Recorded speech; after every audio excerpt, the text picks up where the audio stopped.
Bonjour à tous, j'espère que vous allez bien. On se retrouve aujourd'hui pour la deuxième partie de notre série sur le choix des guitares. Et après avoir vu les différents types de guitares, on va voir aujourd'hui laquelle choisir pour apprendre. Je vous rappelle rapidement que vous pouvez sauter des parties ou accéder directement à celle qui vous intéresse en cliquant sur les chapitres juste en dessous dans la description. Vous êtes prêts? Allez, c'est parti.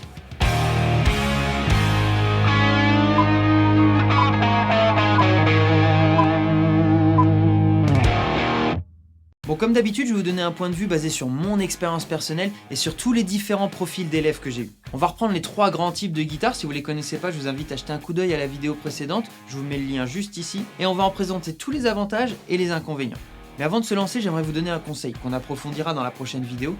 C'est un conseil que je vous ai déjà donné mais qui marche assez souvent. Écoutez-vous. Et quand je dis écoutez-vous, j'entends par là, qu'est-ce qui vous plaît le plus? Vous avez peut-être déjà une attirance pour une guitare en particulier, peu importe la raison, l'esthétique, le son, l'image qu'elle renvoie. Mais si vous avez une préférence ou un coup de cœur, commencez déjà par là. Mais bon, pour être sûr, on va quand même tout détailler et on va commencer par la guitare classique. Et c'est souvent avec ce type de guitare qu'on vous conseillera de commencer en conservatoire. Alors moi je me dis quand même, les mecs ils sont bons. Donc s'ils disent ça, c'est qu'il doit y avoir une raison. Je vais vous dire, il y en a même plusieurs. D'abord, comme on l'a dit dans la vidéo précédente, les cordes sont plus souples. Et en plus, les dernières sont en nylon. Ouais, et alors? Ça veut dire que tu auras moins mal aux doigts quand tu vas commencer à jouer. Et tu verras que ça, on en reparlera. Ensuite, c'est beaucoup plus facile de trouver différentes tailles de guitare classique, pour les enfants par exemple, que dans d'autres types de guitares. Et un dernier avantage qui sera aussi un inconvénient, c'est que le manche est beaucoup plus large. Et en quoi c'est une bonne nouvelle ça? Ça veut dire que déjà, tu auras plus de place pour mettre tes doigts. Ça, tu verras, au début, c'est plutôt cool. Et ensuite, si tu arrives à placer certaines positions sur un manche gros comme mon bras, oui bon j'ai pas un gros bras mais t'as compris, ça veut dire que tu pourras le refaire sur n'importe quelle autre guitare. Par contre ça risque d'être bloquant pour les plus jeunes ou ceux qui ont des petites mains, parce qu'ils pourront pas accéder à certaines positions au début, ou alors avec plus de difficultés. Et un autre inconvénient pour cette guitare, c'est le son. Quoi le son? Oui non, il est très bien le son, je peux te donner plein d'exemples de chansons qui n'auraient pas rendu aussi bien si elles n'avaient pas été enregistrées avec ce type de guitare. Mais simplement, et c'est un truc que j'ai souvent rencontré chez mes élèves, quand on commence, c'est peut-être pas le type de son qu'on aurait voulu pour sa guitare. Et ça peut être un peu frustrant.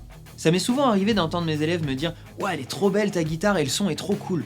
Ça fait partie des avantages de la guitare folk. Le son se rapproche plus de ce que t'entends la plupart du temps dans les chansons quand il y a de la guitare acoustique, et il va y avoir plus de modèles, de formes et de couleurs différentes. Aussi, le manche sera plus fin, ce qui fait que tu auras moins de place pour mettre tes doigts.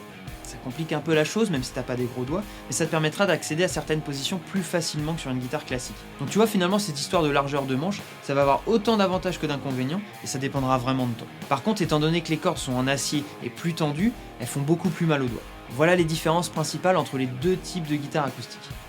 Il ne reste plus que la guitare électrique, et niveau jouabilité, elle va présenter les mêmes avantages et inconvénients que la guitare folk, parce que les cordes et le manche sont assez similaires.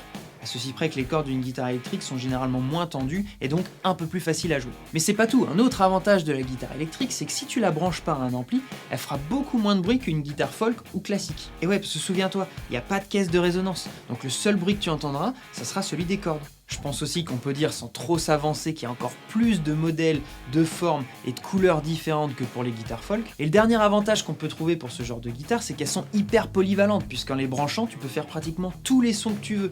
Et ça, c'est vraiment l'éclate au début, surtout pour les gamins. Mais du coup, l'inconvénient, c'est que si tu veux utiliser tout son potentiel, il va te falloir du matériel supplémentaire, à savoir un ampli. Bon, du coup, on a tout détaillé, c'est bien, mais ça répond pas à notre question. Quelle guitare est la meilleure pour apprendre? Elles sont toutes bien. Plein de gens ont appris sur ces trois types de guitares et ils s'en sortent tous très bien. Ça dépendra du coup uniquement de tes goûts, ta morphologie et peut-être un petit peu de ton budget. Je te fais un petit récap. La guitare classique d'abord, elle fera moins mal aux doigts, tu trouveras plus de tailles différentes pour les plus jeunes, son manche plus large te laissera plus de place pour mettre tes doigts, mais rendra certaines positions plus difficiles si tu as des petites mains, tu auras moins de choix dans les modèles et un son un peu particulier. La guitare folk, c'est celle qui te fera le plus mal aux doigts, mais tu auras un son plus commun, tu auras plus de choix dans les modèles et elle aura un manche plus fin. Et enfin la guitare électrique, étant donné qu'elle est un peu entre les deux, on va dire qu'elle te fera moyennement mal aux doigts. Tu auras encore plus de choix dans les modèles, elle aura un manche plus fin, elle fera beaucoup moins de bruit quand elle sera pas branchée, elle aura une grande polyvalence grâce à tous ses sons, mais par contre elle nécessitera un ampli pour donner tout son potentiel. Voilà, j'espère qu'avec tout ça, tu pourras trouver le type de guitare qui est fait pour toi. On ira encore plus loin dans la prochaine vidéo pour savoir comment choisir sa première guitare. Si vous avez des questions, n'hésitez pas à me les poser dans les commentaires juste en dessous. Et si tu veux soutenir le travail fourni, n'oublie pas de mettre un petit pouce bleu et de t'abonner pour pas louper la suite. Amusez-vous bien et à bientôt. Ciao.